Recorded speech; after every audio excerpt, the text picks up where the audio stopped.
Hello hi welcome back to our channel NS plus. ఈ రోజు మన వీడియోలో వచ్చేసి మ్యాథ్స్ కి సంబంధించి సంకలనము, వ్యవకలనము అలాగే గుణకారానికి సంబంధించి మెయిన్ ఇంపార్టెంట్ ప్రాబ్లమ్స్ అనేవి ఇక్కడ ఎక్స్ప్లెయిన్ అయితే చేయడం జరుగుతుంది. ఈ వీడియోని ఎక్కడ స్కిప్ చేయకుండా పూర్తిగా అయితే చూడండి. మేము ఇంత కష్టపడి వీడియోస్ చేస్తుంది మీకు యూజ్ అవ్వాలనే ఉద్దేశంతో. సో మీరు స్కిప్ చేసుకుంటూ వెళ్తే మీకు యూజ్ ఉండదు, మేము ఇంత కష్టపడ్డందుకు మాకు ఎటువంటి ఫలితం అనేది ఉండదు. సో ఇంకా ఎవరైనా కొత్తగా చూసిన వాళ్ళైతే సబ్స్క్రైబ్ చేసుకోండి. ప్రాబ్లమ్స్ అయితే ఎక్స్ప్లెయిన్ చేస్తాను. ఫస్ట్, ఒక ట్యాంకర్లో తాగునీరు 2 గ్రామాలకు సరఫరా చేయబడుతుంది. ఒక ట్యాంకర్లో త్రాగునీరు 2 గ్రామాలకు సరఫరా చేయబడుతుంది.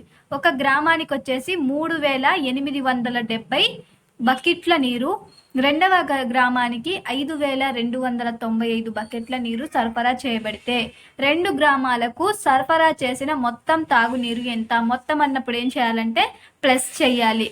సో మొదటి గ్రామానికి సరఫరా చేసిన త్రాగునీరు ఎంత అంటే 3870. నెక్స్ట్ రెండవ గ్రామానికి సరఫరా చేసిన త్రాగునీరు ఎంత అంటే 5295. మొత్తం కనుక్కోమన్నాడు కాబట్టి దీన్ని ఏం చేయాలి? ప్లస్ చేయాలి. సో ప్లస్ చేస్తే 05 కలిపితే 5. నెక్స్ట్ 9 7 16. నెక్స్ట్ 10 1 11. నెక్స్ట్ 5 3 8 1 9. టోటల్ ఎంత అంటే 9165 బకెట్ల నీరు. ఎంత నీరు సరఫరా చేస్తుంది మొత్తం ట్యాంకర్ అంటే 9165 బకెట్ల నీటిని సరఫరా చేస్తుంది. నెక్స్ట్ ప్రాబ్లం, స్వతంత్ర దినోత్సవం నాడు పాఠశాలలో 7365 మొక్కలను పాఠశాలలో 7065 మొక్కలను, కార్యాలయాల్లోకి వచ్చేసరికి 2859 మొక్కలు నాటితే ఆ రోజు నాటిన మొత్తం మొక్కలు ఎన్ని? ఫస్ట్ మనకు పాఠశాలలో నాటిన మొక్కలు ఎన్ని? 7665. నెక్స్ట్ కార్యాలయాల్లో నాటిన మొక్కలు ఎన్ని? 2859. సో మనకు మొత్తం ఆ రోజు నాటిన మొత్తం మొక్కలు ఎన్ని? సో మొత్తం కనుక్కోవాలంటే ఏం చేయాలి? ప్లస్ చేయాలి. సో 9 + 5 ఎంత? 14. Next 6 + 5 11 and 1 12. నెక్స్ట్ 8 3 11 ఇదొకటి 12. Next 7 and 2 9 + 1 10. టోటల్గా ఎన్ని మొక్కలు నాటారు అంటే 10,224 మొక్కల్ని నాటారు. నెక్స్ట్ 386 + 9లను కూడండి. సో దీన్ని ఏం చేయాలని? 386. ఈ 9 ఒక్క అంకె స్థానంలో ఉన్నప్పుడు ఎప్పుడైనా కూడా మనము ఇటు సైడ్ నుంచి రాసుకోవాలి, రైట్ సైడ్ నుంచి లెఫ్ట్ సైడ్కి వెళ్ళాలి. సో ఫస్ట్ ఈ రెండింటిని కూడదాం. సో 9 6 ఎంత? 15. నెక్స్ట్ 9 6 15. నెక్స్ట్ 8 1 9. నెక్స్ట్ 3. టోటల్గా ఎంత అంటే 395. నెక్స్ట్ వీరయ్య జొన్నలను 5397 రూపాయలకు, రాగులను 3849 రూపాయలకు ఒక సంతలో అమ్మిన అతను పొందిన మొత్తం సొమ్ము ఎంత? సో ఫస్ట్ అతను జొన్నలను అమ్మింది ఎంతకి అంటే 5397 రూపాయలకి. రాగులను అమ్మింది, రాగులను ఎంతకు అమ్మాడు? 3849కి. సో అతను అమ్మిన మొత్తం వాటి లెక్క ఎంత అంటే ఎంత సొమ్ము సంపాదించాడు అంటే ఏం చేయాలి? వీటన్నిటిని ప్లస్ చేయాలి. సో 9 + 7 ఎంత? 16. 9 + 1 10 4 14. నెక్స్ట్ 8 1 3 11 ఇదొకటి 12. 5 + 3 8 ఇదొకటి 9. సో మొత్తం అతనికి వచ్చిన సొమ్ము ఎంత అంటే 9246.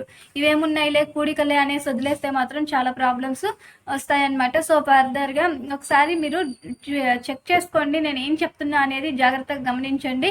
అదేవిధంగా మనకి ఇక్కడ క్రపేకర్ స్థిరాంకం వచ్చింది, అదేవిధంగా లాభ నష్టాలకు సంబంధించిన ప్రాబ్లమ్స్ కూడా ఉన్నాయి.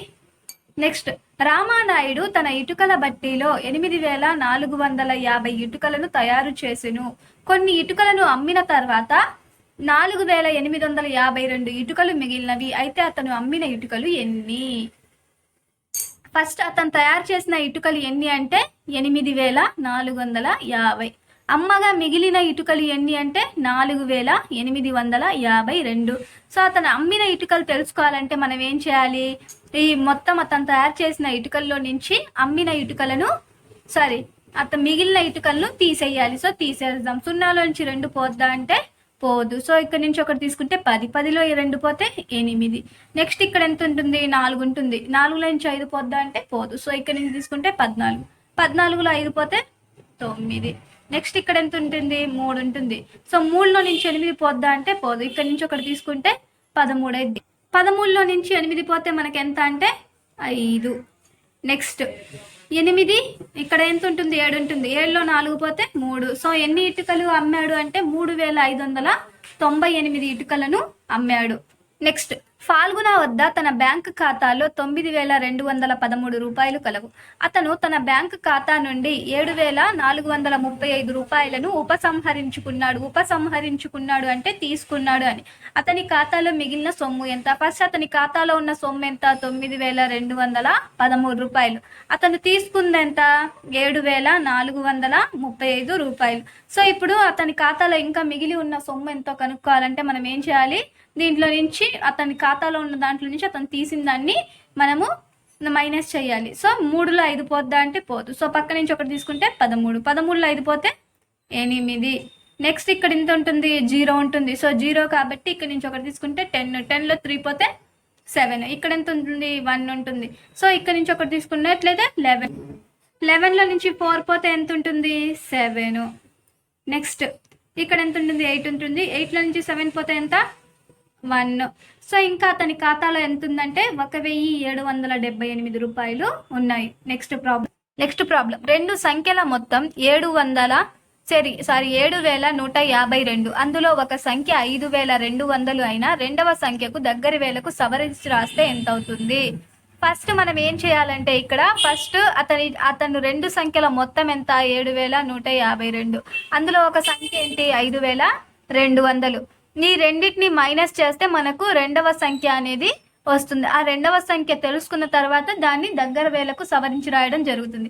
ఫస్ట్ ఆ రెండవ సంఖ్య తెలుసుకోవడానికి మనకు ఆ మొత్తంలో నుంచి మొదటి సంఖ్యని తీసేయాలి. సో 2లో 0 పోతే 2లో నుంచి 0 పోతే 2, 5లో నుంచి 0 పోతే 5, 1లో నుంచి 2 పోదు కాబట్టి ఇక్కడ తీసుకుంటే 11, 11లో 2 పోతే 9, ఇక్కడ 6 ఉంటుంది. 6లో 5 పోతే 1.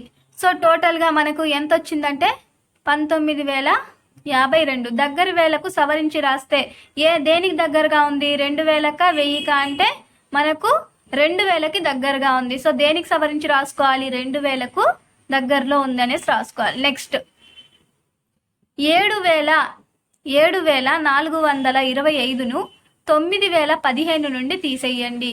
9015 నుండి ఎంత తీసేయాలి, 7425ని తీసేయాలి. సో 5లో 5 పోతే 0, 1లో నుంచి 2 పోదు కాబట్టి పక్కన ఒకటి తీసుకుంటే 11 అవుతుంది.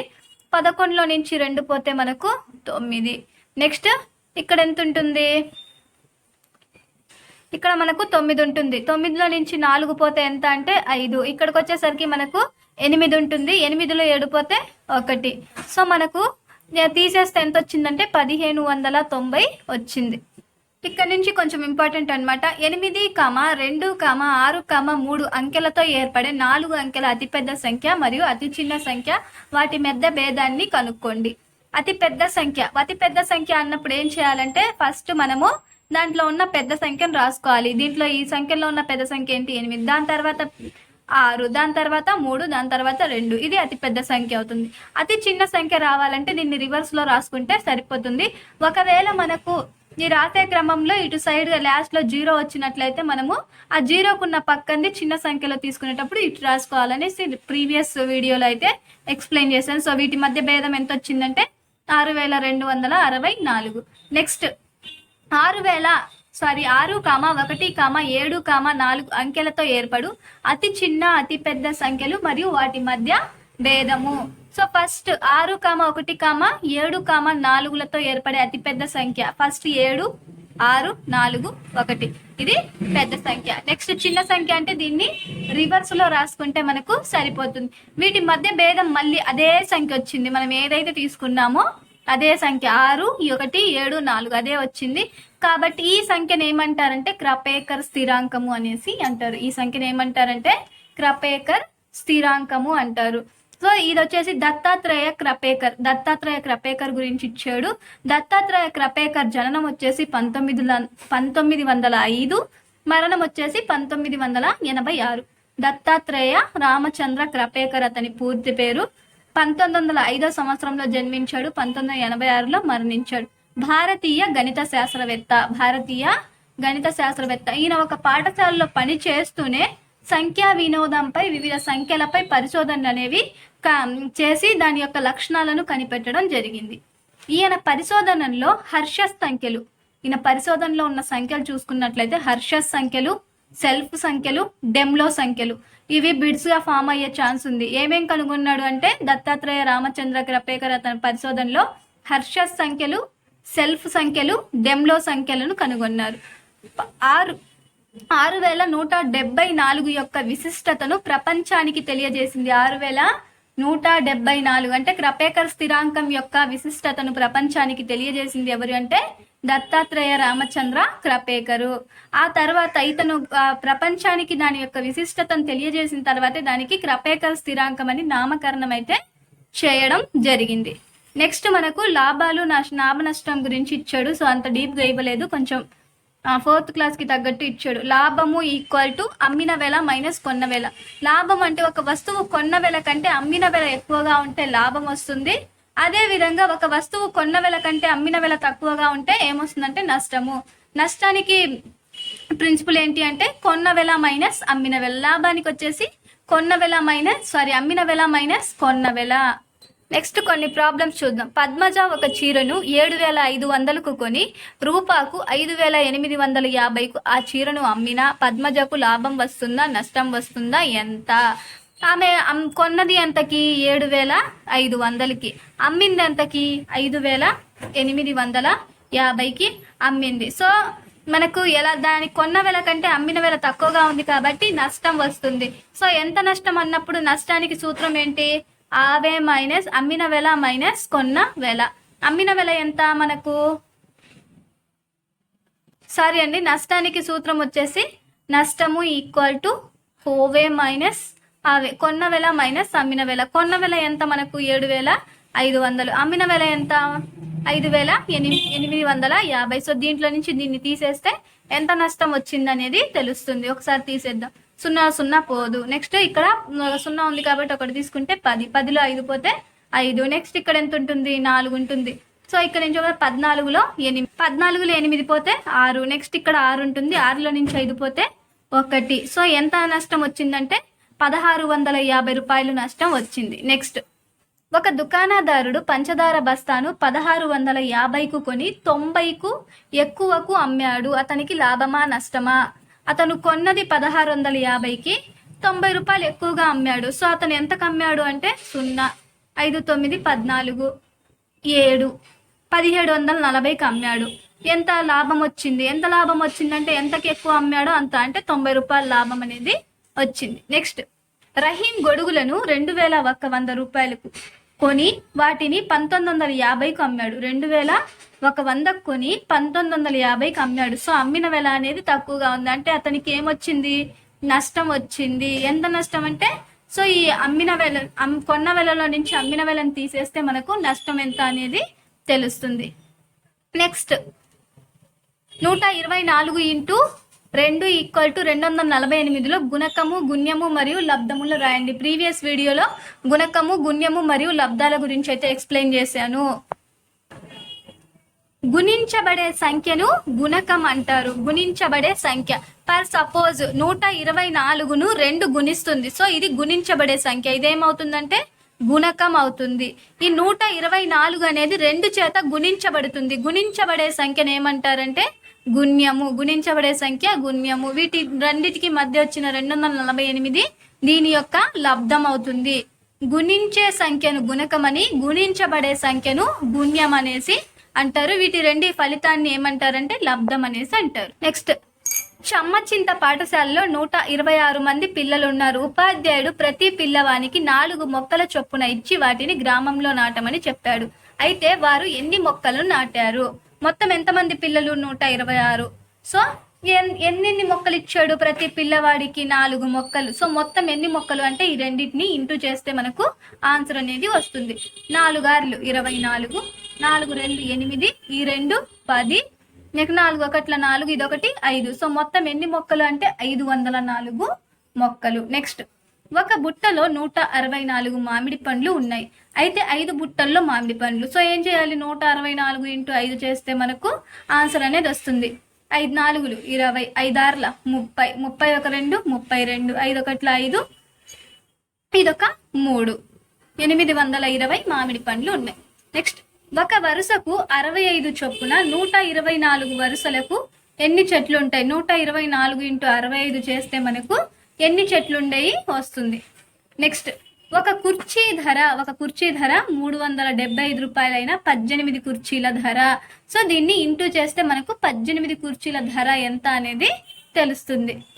ఇది గుణిజాల గురించి. గుణిజాలు అంటే ఏం లేవు, ఎక్కాలనేసి. సో గుణిజాల గురించి కొన్ని మెయిన్ పాయింట్స్ ఇచ్చాడు చూడండి.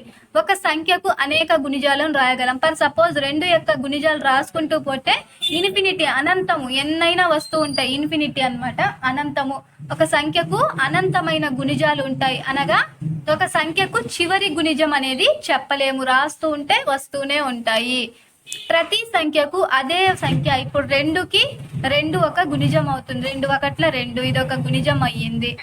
ప్రతి సంఖ్యకు అదే సంఖ్య ఒక గుణిజం అవుతుంది. అదే విధంగా ప్రతి సంఖ్యకు 1 యొక్క గుణిజం అవుతుంది. 1 ఒక 2 ఈక్వల్ టు 2, ఒక 3 ఈక్వల్ టు 3. ప్రతి సంఖ్య ఏ సంఖ్య తీసుకున్నా 1 ఒక గుణిజం అవుతుంది. 2 ఎక్కంలో 2 1 2, 2 అనేది అదే సంఖ్య అనేది. ఇప్పుడు ఫర్ సపోజ్ 3 తీసుకున్నాం, 3 ఎక్కంలో 3 గుణిజం అవుతుంది. అదే విధంగా 1 ఇంటూ 3 గుణిజం అవుతుంది. 2 1, 3 అనేవి ప్రతి దానికి గుణిజం అయితే అవుతాయి. ఈ యొక్క గుణిజం యొక్క నియమాలు అన్నమాట ఇవి. సో ఇది టోటల్గా వీడియో. నెక్స్ట్ వీడియోలో మనం వచ్చేసి భాగాహారం గురించి చూద్దాము. సో చాలా ఇంపార్టెంట్ ప్రాబ్లమ్స్ అయితే ఉన్నాయి. సో ఇంకా ఎవరైనా సబ్స్క్రైబ్ చేసుకోకపోతే సబ్స్క్రైబ్ చేసుకోండి. అలాగే మీ ఫ్రెండ్స్ ఎవరైనా ఉంటే వాళ్ళకి సబ్స్క్రైబ్ చేసుకోమని షేర్ చేయండి. ఫాలో అవుతూ ఉండండి మరిన్ని వీడియోస్ కోసం. Thank you for watching.